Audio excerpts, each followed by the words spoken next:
Note రాసి ఆ రోజు ఆమె ఇంజెక్షన్ తీసుకోవడం జరిగింది. 12 రోజులుగా మృత్యువుతో పోరాడుతూ ఉన్నా కూడా ఈ ప్రభుత్వం ఎటువంటి స్పందన కూడా లేని పరిస్థితి మనం చూసాము.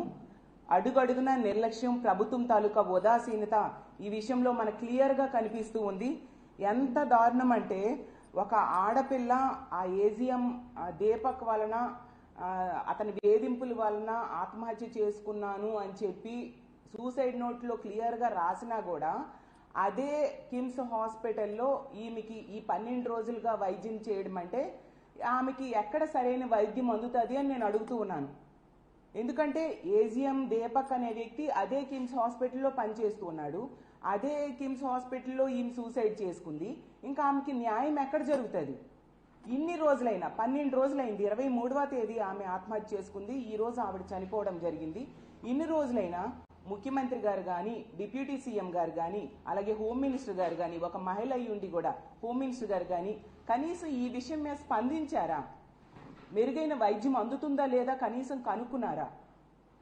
ఎటువంటి స్పందన లేదు. అడుగడుగున నిర్లక్ష్యం.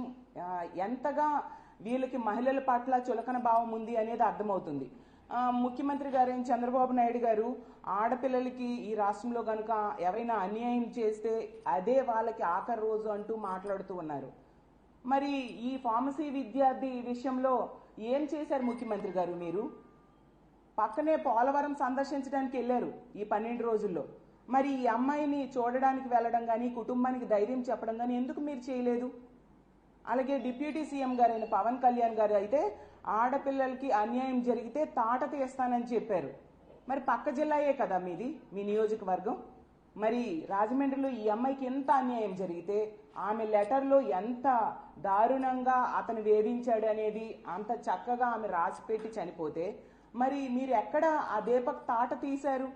కనీసం ఆ కుటుంబానికి పరామర్శ చేయడానికైనా వెళ్ళారా మీరు? అంటే మాటలకైనా చేతలకి మీ మాటలు పనిచేయవా? అలాగే హోమ్ మినిస్టర్ గారు ఆవిడైతే ఈ కూటమి ప్రభుత్వం అధికారంలోకి వచ్చింది, ఈ రాష్ట్రంలో ఉన్న ఆడపిల్లలందరూ ప్రశాంతంగా నిద్రపోవచ్చు అనే స్టేట్మెంట్స్ ఇచ్చారు. అలాంటి వ్యక్తి పక్క జిల్లాయే కదా. మరి ఈమె ఈ సూసైడ్ చేసుకొని 12 రోజులైంది, హాస్పిటల్లో వైద్యం అందుతుంది. కనీసం దీని మీద వెళ్ళి ఆ కుటుంబానికి పరామర్శించడం, ఆ అమ్మాయికి మెరుగైన వైద్యం కోసం ఎటువంటి ఆదేశాలు ఇవ్వడమైనా మీరు చేశారా?